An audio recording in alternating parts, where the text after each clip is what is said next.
भाई मेरे तो ऐश चल रहे हैं, आप अपनी बताओ कि आपकी कोडिंग की जर्नी कैसी चल रही है। बहुत सारे लोग ये डाउट पूछते रहते हैं कि सर हमने प्रोजेक्ट बनाना है लेकिन हमें समझ में नहीं आता कि प्रोजेक्ट कहाँ से बनाए, क्या बनाए, आइडियाज़ ही नहीं आते। तो मैं ये कहता हूँ कि अगर आप एब्सोल्यूट बिगनर हो ना, तो प्रोजेक्ट सिंपल से स्टार्ट करो। बहुत सिंपल सिंपल प्रोजेक्ट्स बनाओ पहले, और खूब सारे प्रोजेक्ट्स बनाओ। ये मत सोचो कि एक प्रोजेक्ट बनाएंगे तो उसके लिए महीना भर लगे। शुरुआत में जो प्रोजेक्ट बनते हैं वो एक एक दो दो दिन में बन जाते हैं, बहुत ज़्यादा टाइम नहीं लेता। इनफैक्ट आप एक सेटिंग में बना सकते हो। तो आज हम लोग एक प्रोजेक्ट बनाएंगे जावास्क्रिप्ट के अंदर, GUI कैलकुलेटर यानी ग्राफिकल यूज़र इंटरफेस। तो हम लोग एक HTML पेज बनाएंगे। HTML पेज में हम लोग एक कैलकुलेटर का GUI यानी ग्राफिकल लुक क्रिएट करेंगे, जो कि क्रिएट करने के लिए मुझे HTML की भी ज़रूरत पड़ेगी और डेकोरेशन के लिए मुझे CSS की ज़रूरत पड़ेगी, वो हम लोग करेंगे। और फंक्शनैलिटी को इम्प्लीमेंट करने के लिए जो कैलकुलेशन स्टफ होगा, जो बिजनेस लॉजिक होगा, उसको इम्प्लीमेंट करने के लिए हम लोग जावास्क्रिप्ट का यूज़ करेंगे। तो चलिए कोडिंग विंडो पे, और हमारा मेन फोकस लॉजिक्स पर है कि जावास्क्रिप्ट में हम कैसे कैलकुलेटर के लॉजिक बनाते हैं। जो लुक एंड फील है उस पर ज़्यादा फोकस नहीं है।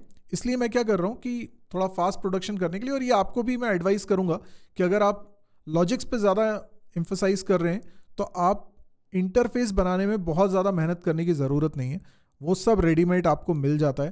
तो जैसे मैंने टेलविंड का यूज़ कर लिया है, टेलविंड CSS का यूज़ कर लिया है, सो दैट कि बहुत ज़्यादा CSS हार्डकोर आपको लिखना ना पड़े, डेकोरेशन ना करना पड़े। पर ऐसा नहीं है कि आप चाहें तो, जैसे कई लोगों को लगेगा कि सर टेलविंड में हम कंफर्टेबल नहीं है, कोई बात नहीं, आप टेलविंड मत यूज़ करो, आप अपने हिसाब से इंटरफेस बना लो, ठीक है ना। HTML कोड तो वही रहने वाला है, जो CSS है वो आप बदल लेना, तो वो कोई दिक्कत नहीं है ना। जावास्क्रिप्ट में जो कोडिंग रहेगी वो तो सेम ही रहेगी। तो चलिए कोडिंग विंडो पे मैं आपको पहले कोड दिखाता हूँ कि कितना कोड पहले से मैं बना के रखा हुआ, और उसके बाद फिर हम जावास्क्रिप्ट में एक्चुअल कोडिंग करना स्टार्ट करेंगे। तो मेन जो हमारा आज का फोकस है वो जावास्क्रिप्ट में बिजनेस लॉजिक लिखने का है कि कैलकुलेटर कैसे वर्क करता है। चलिए कोडिंग विंडो पे देखते हैं। तो यहाँ पर मैंने calculator.html नाम से एक फाइल बना ली है, और आप देख सकते हो इसके अंदर हमने डॉक टाइप HTML लिखा। ये तो देखिए बेसिक स्टब है, आप अगर VS कोड यूज़ कर रहे हैं तो HTML का आप बॉयलर प्लेट कोड जनरेट कर लेते हैं, उसी से ये जनरेट किया गया है। और उसके बाद फिर मैंने थोड़ा सा ना टेलविंड CSS का रेडीमेड कोड यूज़ किया हुआ है, तो ये मैंने नहीं लिखा है, लेकिन मैं आपको बता देता हूँ ये मोटा मोटा है क्या। ये टेलविंड CSS हम यहाँ पर यूज़ कर रहे हैं और स्टाइल के लिए यूज़ कर रहे हैं। तो इसमें ये जैसे अब क्लास एट्रीब्यूट है, अब कुछ क्लास एट्रीब्यूट्स हैं जो हमने बनाए हुए हैं, और ये मैं अभी HTML में आपको दिखाऊंगा, और उनके ऊपर ये CSS प्रॉपर्टीज़ लगी हुई हैं with the help of Tailwind CSS। अब हम लोग HTML कोड को देख रहे हैं। अब ये देखिए यहाँ पर कुछ ना मैंने, जैसे अब P4 क्लास है, ये जस्टिफाई से, ये जो क्लास है ना, अगर नहीं पता है आपको, तो क्लास एट्रीब्यूट की एक से ज़्यादा वैल्यूज़ भी आप दे सकते हैं। स्पेस से सेपरेट करते हुए एक से ज़्यादा वैल्यूज़ दे सकते हैं आप। वही यहाँ पर हो रहा है, और कई जगह ऐसा हो रहा है। और ये जैसे अब विड्थ फुल के लिए है, ये मैक्स विड्थ के लिए है, ऐसे करके बहुत सारे टेलविंड CSS में पहले से क्लासेस बनी हुई हैं। आप उन क्लासेस का यूज़ कर लेते हैं तो उस पर बहुत सारा CSS वर्क आपका मिनिमाइज हो जाता है, आपको वो सब लिखना नहीं पड़ता, ये बेनिफिट है। अदरवाइज आप खुद अपना हार्डकोर CSS लिखना चाहें तो लिख सकते हैं। रन करके आपको दिखाता हूँ।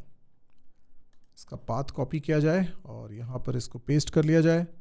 आप देखिए कुछ इस तरीके से कैलकुलेटर दिख रहा है। हालांकि ये अभी वर्क नहीं कर रहा है क्योंकि हमने अभी जावास्क्रिप्ट का कोड नहीं लिखा है, पर देखिए ये जो लिखा है JS कैलकुलेटर, ये लिखा है हमने H1 की मदद से।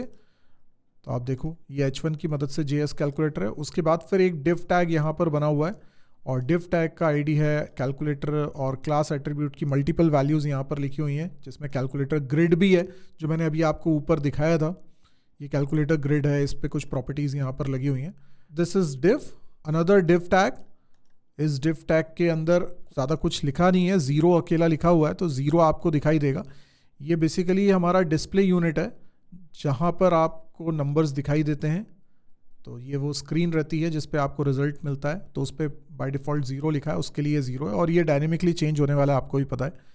उसके बाद फिर मैं बटन्स को बना रहा हूँ। आप देख सकते हैं कि पहली रो में 4 बटन है, दूसरी रो में 4 बटन है, ऐसे करके हमारे पास 4 रोज़ हैं जिसमें 4-4 बटन्स हैं, और 5th रो जो है उसमें 3 ही बटन्स हैं। तो ये पहली बटन क्या है, AC है, लेफ़्ट एरो है। Left arrow basically back space के लिए, %डिवाइड। तो यहाँ पर देखिए आप ये बटन्स बनाई हैं हमने, और इस पर कैप्शन जो लिखा है AC लिखा है, ये हमने लेफ़्ट एरो बनाया हुआ है, तो ये इस तरीके से बनाना पड़ता है लेफ्ट एरो, और ये परसेंट है, डिवाइड है। इसके बाद फिर अगली रो में 2, 7, 8, 9 ये हम लोग बना रहे हैं।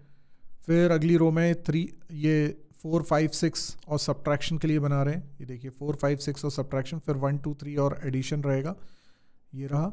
और उसके बाद अच्छा, इन सब पे हमने कुछ क्लास एट्रीब्यूट की वैल्यू सेट करके रखी हुई है, और ये जो वैल्यू सेट करी हुई है ये टेलविंड के हिसाब से हमने सेट करके रखी हुई है। इसके कारण ये पूरा स्टाइलिंग इफेक्ट आएगा। तो चलिए अब इस पर आ जाते हैं। तो जावास्क्रिप्ट में हम लोग सबसे पहले ना कुछ ग्लोबल वेरिएबल्स बना रहे हैं, जिसको जावास्क्रिप्ट में हम मल्टीपल फंक्शंस बनाएंगे तो उनमें किसी में भी उसको यूज़ कर सकें।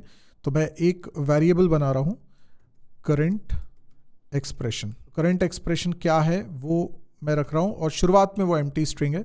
इसके अलावा एक और बनाता हूँ डिस्प्ले। ये एक्चुअल में हम डोम को यूज़ कर रहे हैं। हमने अभी डिस्कस किया था, ये डिस्प्ले नाम से है जिसमें 0 दिख रहा था, ये वाला पोर्शन जहाँ पे आपको रिजल्ट दिखता है। ये डिव जो है वो डिस्प्ले इसका आईडी है।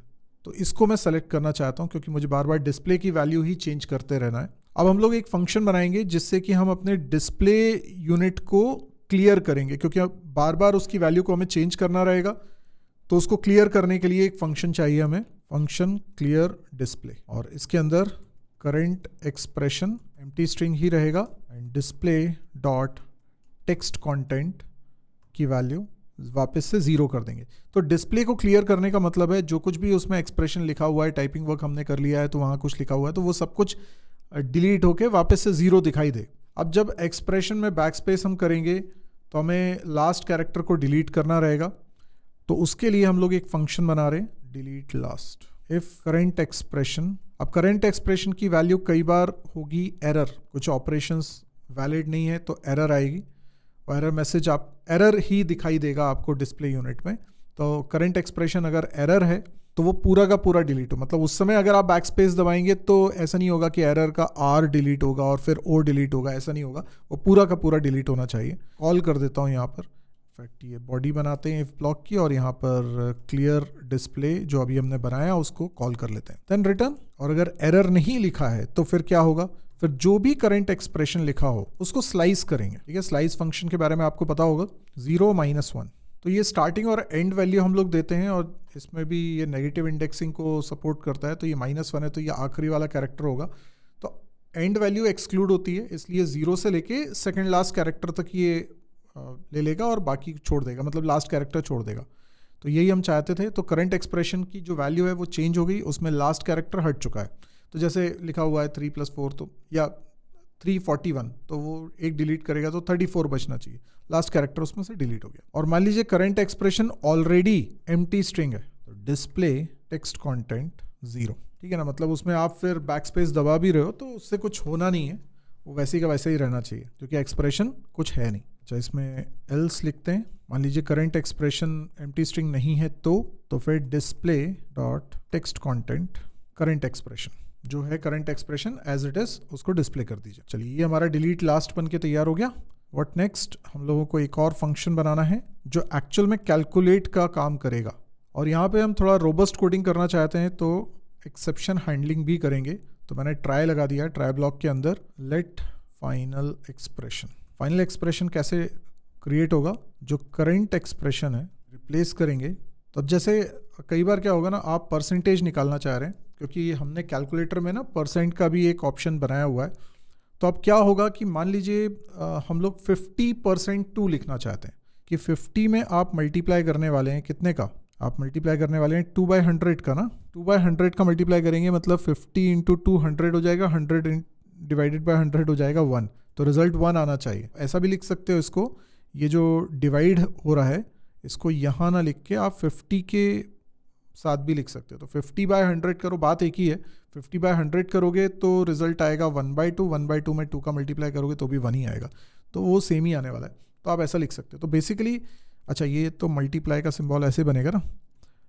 तो मैं ये चाहता हूँ कि ये परसेंट जो है वो रिप्लेस हो जाए किससे, /100 × से /% है, तो हम इसको रिप्लेस करेंगे /100। ये बेसिकली रेगुलर एक्सप्रेशन होता है जिसमें हम लोग ये कर रहे हैं कि एक्सप्रेशन के अंदर जहाँ जहाँ परसेंट आएगा उसको वो रिप्लेस कर देगा इस वाली स्ट्रिंग के साथ।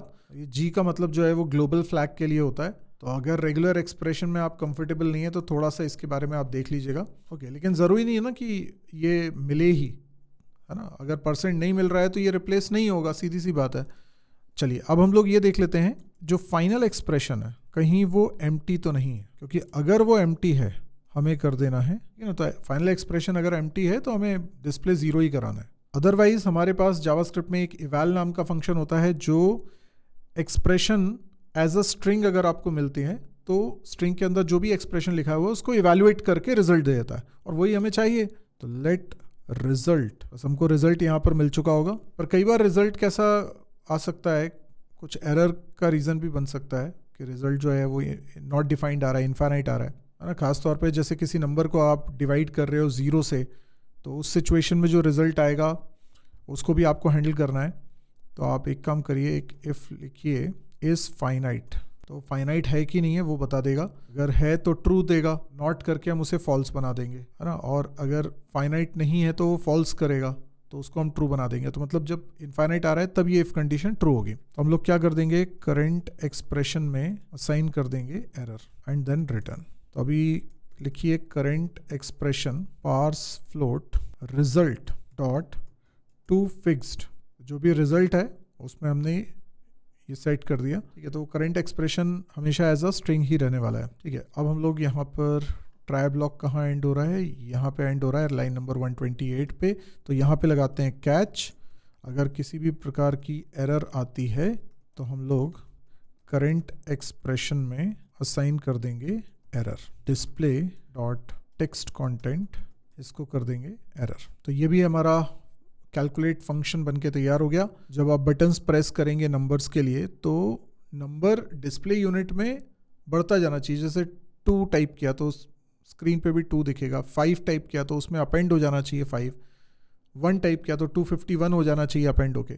तो वो करने के लिए मुझे एक फंक्शन बनाना पड़ेगा अपेंड वैल्यू, और इसमें हम लोग वैल्यू पास करते हैं। तो ये वैल्यू हमारे एक्सप्रेशन में अपेंड हो जाना चाहिए। करंट एक्सप्रेशन को हम लोग सेट कर देंगे एम्प्टी स्ट्रिंग में। इफ़ जो वैल्यू आई है वो आपने क्या प्रेस किया हुआ है, आपने अगर AC प्रेस किया हुआ है, कौन सी बटन प्रेस करी हुई है, तो अगर AC प्रेस किया हुआ है तो आप क्लियर डिस्प्ले को कॉल कर लीजिए। एल्स इफ वैल्यू कौन सी की प्रेस करी है आपने, अगर आपने डिलीट की प्रेस करी है, सो बेसिकली जो बैक स्पेस आप प्रेस करेंगे, जो लेफ्ट एरो है वो अगर आप प्रेस करेंगे तो वो डिलीट की तरह ट्रीट हो रहा है हमारे उसमें, कि वैल्यू जो आएगी वो एज अ स्ट्रिंग DEL आएगी। ये फंक्शन हम बना चुके हैं ऑलरेडी। वैल्यू देखिए, वैल्यू अगर इक्वल टू वाली बटन है, इस पर आप क्लिक करते हैं तो कैलकुलेशन होता है, इवैल्यूएट होता है और रिजल्ट आता है। तो आपको कैलकुलेट फंक्शन को कॉल करना है। अब ये सब भी नहीं हुआ तो फिर आप इस एल्स में आते हैं। आपने ये तीनों में से कोई बटन प्रेस नहीं करी है, 1 2 3, इन 3 बटन्स में से अगर आपने प्रेस नहीं करी तो आपने फिर क्या प्रेस किया, या तो परसेंट है, या स्लैश है डिवाइड के लिए, मल्टीप्लाई है, सब्ट्रैक्शन है, या एडिशन है, इस तरह की कोई की अपने प्रेस करी होगी। तो हम क्या करेंगे, करंट एक्सप्रेशन, ठीक है, सिंपली वैल्यू अपेंड हो जाएगी उसमें, टेक्स्ट कंटेंट करंट एक्सप्रेशन हमारा दिखने लग जाएगा। तो ये हमारे फंक्शंस बनके तैयार हो चुके हैं। अब हमें ये करना है कि जब बटन पे क्लिक करें तो ये एक्टिविटीज़ हों, ये फंक्शंस चलें, तो हमें इवेंट हैंडलिंग भी करनी है। बटन्स, जितनी भी बटन्स बनाई है हमने उनको हासिल करते हैं। तो आपको मालूम है क्वेरी सेलेक्टर में अगर आप ID की मदद से सेलेक्ट करने वाले हैं तो आपको हैश लिखना पड़ता है, कैलकुलेट बटन। अभी हमारे पास बटन्स का एक एरे आ जाएगा, तो उसके ऊपर हम लोग फॉर ईच लूप लगा सकते हैं, ठीक है। और इसमें हम लोग एक एरो फंक्शन दे रहे हैं, ये एरो फंक्शन हमने इसमें पास कर दिया है। हर एक बटन के लिए ये फंक्शन हमने डिफाइन कर दिया है, क्योंकि एक एक बटन पे आपको इवेंट लिसनर लगाना पड़ेगा। तो अलग अलग भी लगा सकते हैं आप, लेकिन शॉर्ट में अगर कोड लिखना है तो इस तरीके से कर लीजिए। तो हर बटन पे आपको ऐड करना है इवेंट लिसनर, और इवेंट लिसनर में जो इवेंट होगा वो होगा क्लिक, और जिस फंक्शन को हमें एग्जीक्यूट करवाना है वो ये एरो फंक्शन है। अब इस एरो फंक्शन के अंदर ये वैल्यू बना लिया एक वेरिएबल, और जो भी बटन प्रेस हुई है उस पर क्या कैप्शन लिखा था उस हिसाब से उसकी वैल्यू आने वाली है। और ये जो वैल्यू आई है इसको अपेंड वैल्यू फंक्शन में पास कर दीजिए। तो आप देख रहे हैं कि हर बटन में हमने एक डेटा वैल्यू लेके रखा हुआ है। तो जो डेटा की वैल्यू है वो यहाँ पर वही वैल्यूज़ हैं जो बटन के कैप्शन पे आपको दिखाई दे रहे हैं। ये देखिए डेटा वैल्यू 3 है इधर, यहाँ 2 है, इधर 1 है। तो ये डेटा वैल्यू हमने यहाँ पर ऑब्टेन कर लिया है। ये एट्रीब्यूट की जो भी वैल्यू होगी वो वैल्यू यहाँ पर रिटर्न होगी और उसको मैं अपेंड वैल्यू में पास कर दे रहा हूँ। बस इतना सब हो जाए, डिस्प्ले उसका क्लियर रहना चाहिए, उस पर सिर्फ 0 दिखना चाहिए। तो इसके लिए मैं एक फंक्शन यहाँ पर कॉल कर दे रहा हूँ क्लियर, ऑलरेडी बनाया हुआ है, इतने पे ये वर्क करना चाहिए। इसको एक बार रिफ्रेश कर लेते हैं। अभी 1 2 3 अभी कुछ भी कर रहा हूँ, अभी कुछ भी नहीं हो रहा है। तो एक्चुअल में ये मिस्टेक कहीं स्पेलिंग की ही है। ये बटन पे मैं क्लिक कर रहा हूँ तो वर्क नहीं कर रहा है, दैट मीन्स इधर कुछ मिस्टेक है। और इधर अगर मिस्टेक हो रही है डेटा वैल्यू, तो पहले हम देख लें डेटा वैल्यू लिखा है कि नहीं लिखा है। अभी हमने वैसे देखा था डेटा हाइफन वैल्यू लिखा है और बिल्कुल यहाँ पर भी डेटा हाइफन वैल्यू ही लिख रहा हूँ मैं, तो कोई दिक्कत नहीं है।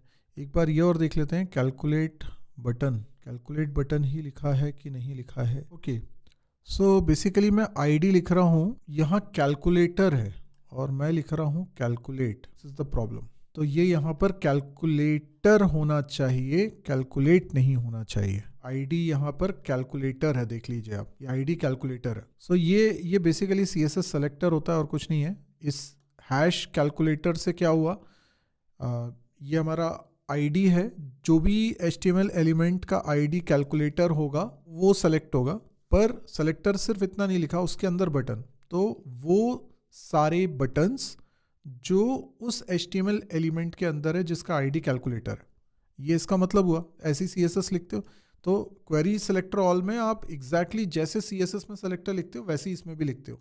तो स्पेस का मतलब क्या हो जाता है, इस एलिमेंट के अंदर ये बटन एलिमेंट है। आई होप अब ये चलना चाहिए, एक बार रिफ्रेश कर लेते हैं। यस, ये वर्क कर रहा है। आप देख सकते हैं कि 789 मैंने टाइप किया और बैक स्पेस दबा रहा हूँ तो ये डिलीट भी कर रहा है और उसके बाद वापस से 0 भी आ रहा है।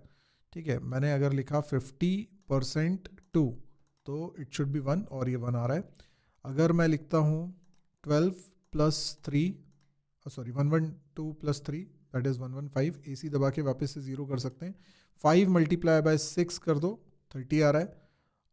8 - 2 करो, 8 - 2 करोगे तो ये 6 आ जाएगा। तो मैंने 8 / 2 लिखा, 4 आंसर आ गया। तो जो भी रिजल्ट होता है, जैसे मैंने 5 + 6 लिखा, 11 आया। अब अगर मैं कुछ टाइप करूंगा तो वो इसी में अपेंड होगा। ठीक है, इसी में अपेंड होगा। अगर आप चाहते हो कि इसी में अपेंड नहीं हो तो थोड़ा बहुत कोडिंग में हमको चेंज करना पड़ेगा। ठीक है, बट अदरवाइज ये हमारा पूरा कैलकुलेटर वर्क कर रहा है, जैसा हम चाह रहे थे वैसा कैलकुलेटर ही वर्क कर रहा है। और बाकी आपको इसमें कुछ चेंजेस करने हैं तो आप अपना लॉजिक लगा के इसमें चेंजेस कर सकते हैं।